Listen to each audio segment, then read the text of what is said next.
Graça e paz, meus irmãos. Que Deus possa estar nos abençoando a todos em nome de Jesus Cristo.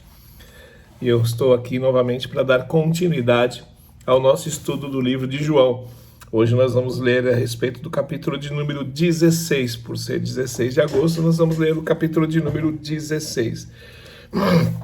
E no início do capítulo de número 16, irmãos, já dá continuidade ao capítulo de número 15, em que Jesus fala que haverá perseguição daqueles que o seguem. E não vai ser fácil seguir Jesus Cristo. Assim como hoje em dia também não está sendo fácil. Mas nessa época em que o evangelho estava começando a ser divulgado, começando a ser estudado e começando a ser crido, as perseguições eram mais árduas, porque os seus perseguidores sabiam que se matasse o evangelho no começo, dificilmente daria continuidade. Então, por isso a perseguição era muito árdua nessa época. E aí depois do versículo, do versículo 5 até o versículo de número 15, já fala a respeito do trabalhar do Espírito Santo de Deus. Nesse texto são apresentados alguns temas, como a ida de Jesus ao Pai, a promessa do Espírito Santo. Ela é retomada mais uma vez, a mais aprofundada aqui. Eu quero acentuar alguns versículos com você, como por exemplo o versículo de número 8, que diz assim: quando o Auxiliador vier, ele convencerá as pessoas do mundo que elas têm uma ideia errada a respeito do pecado e do que é direito e justo, e também do julgamento de Deus. Aqui as pessoas ainda tinham uma ideia errada do pecado. Por quê? Porque se eles pecassem, eles pegavam um novilho, sacrificavam um novilho, pediam o perdão para os sacerdotes, e os sacerdotes iriam fazer esse sacrifício e o seu pecado era perdoado. Mas quem não tinha posses não tinha condição de comprar um novilho. Então quem não tinha posses jamais poderia ter seu perdão sendo perdoado, porque não tinha como sacrificar o animal. Então a noção do pecado aqui era totalmente errada. Totalmente errada, que nem alguns na Igreja Católica ainda faz isso, que para você ter o perdão perdoado, você precisa confessar o seu perdão ao Padre. E isso também é enganoso. Na palavra de Deus não diz nada a respeito disso. Diz o quê? Em 1 João 1,9 diz: se confessarmos os nossos pecados, para quem? Para Deus. Ele é fiel e justo para nos perdoar os pecados e nos livrar de toda a injustiça. Então, esse foi um dos trabalhos, está sendo um dos trabalhos do Espírito Santo ainda nessa nossa fase. E o versículo de número 11 também diz o quê? E também estão erradas a respeito do julgamento, porque aquele que manda nesse mundo já está julgado. A palavra de Deus diz que no mundo jaz o maligno. Então, nesse mundo, o maligno já está julgado. Eu já vi algumas perguntas de pessoas falando: poxa, se Deus ele é tão bom, se Deus ele perdoa tudo, será que ele não perdoaria o diabo? Nesse versículo já mata isso, porque ele diz que o julgamento de quem manda nesse mundo já foi feito, já está sendo julgado, já foi julgado, e já tem uma sentença dada para o inimigo.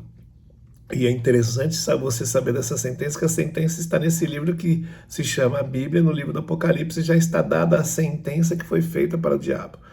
Então, por que Deus não perdoa o diabo? Porque o diabo já foi julgado e já foi condenado. E também no versículo de número 12, ainda tenho muitas coisas para lhe dizer, mas não poderiam suportar isso agora. Porém, quando o Espírito Santo da verdade vier, ele ensinará toda a verdade a vocês. O Espírito não falará por si mesmo, mas dirá tudo o que ouviu e anunciará a vocês as coisas que estão para acontecer. Por isso é tão necessário nos aproximarmos de Deus nesses últimos tempos, porque é o Espírito Santo de Deus que vai nos direcionar os nossos passos, a nossa mente, direcionar a renovação dos nossos pensamentos, as nossas atitudes. Fique próximo do Espírito Santo de Deus. Não permita que nada venha te separar do quê? Do Espírito Santo de Deus. Amém? Aí do versículo 16 até o versículo 24, o tema da minha palavra aqui da minha Bíblia diz a respeito de tristeza e alegria. Porque nessa sessão Jesus diz aos discípulos que a tristeza deles não vai durar muito tempo e que em breve eles terão uma alegria que ninguém mais poderá lhes tirar. Por quê? Porque a tristeza ela está nesse mundo ainda conosco, porque Jesus Cristo ele morreu por nós. E quando nós lembramos do sacrifício dele por nós, nós ficamos tristes. Quando nós pensamos que nós não estamos fazendo aquilo que queremos fazer para agradar a Deus, o nosso espírito, a nossa alma se entristece.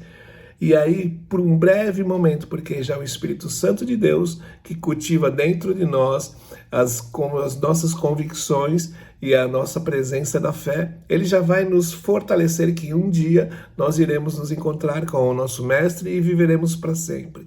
Que um dia todas essas nossas provações, todas essas nossas tentações, tudo aquilo que nós estamos passando, a circunstância da nossa vida vai ser finalizada e nós estaremos sentados ao redor da mesa com o Todo-Poderoso. Então, por isso, a nossa tristeza neste mundo ela é passageira e a alegria neste mundo ela é momentânea, mas vai haver um dia em que a alegria ela será eterna junto ao nosso Pai. Amém?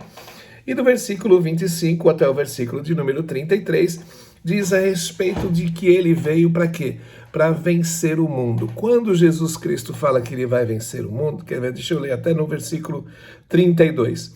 Pois chegou a hora de vocês todos serem espalhados, cada um para a sua casa, e assim vão me deixar sozinhos. Mas eu não estou só, pois o Pai está comigo. Eu digo isso para que vocês, estando unidos comigo, vocês tenham paz neste mundo. No mundo vocês vão sofrer, mas tenham coragem. Eu venci o mundo. Quando ele fala no mundo, não é o mundo físico. Quando ele fala no mundo, é o sistema do mundo. Porque o sistema do mundo ele é totalmente contra o nosso sistema eterno. Totalmente contra o nosso sistema nosso sistema de fé. Porque o que é a fé? A fé é a firme certeza de coisas que se esperam acontecer, mas ainda não aconteceu. Então nós vivemos pela fé. E o mundo vive pelo aquilo que ele vê. Porque quando você vê as coisas antes de acontecerem, são fatos. E nós não vivemos por fatos, nós vivemos pela fé. A fé é a que nos mantém. A fé é a que faz com que nós vamos vencer este mundo. A fé fez com que Jesus Cristo vencesse o mundo. E por isso ele fala para nós ficarmos próximos dele. Próximos de quem? Próximos do vencedor. Por quê? Porque ele vai nos instruir também a vencer neste mundo. Como nós vamos vencer nesse mundo, pastor? Sendo próximos e sendo íntimos de Jesus Cristo através do Espírito Santo, para que um dia nós venhamos a nos encontrar com Deus Pai, tá bom? Esse foi o capítulo de número 16, amanhã estaremos com o 17, e depois com o 18, depois com o 19 até o 21. E depois do 21 nós vamos começar a estudar as cartas de João, 1 João, 2 João e 3 João, tá bom? Um beijo, que Deus possa te abençoar em nome de Jesus Cristo.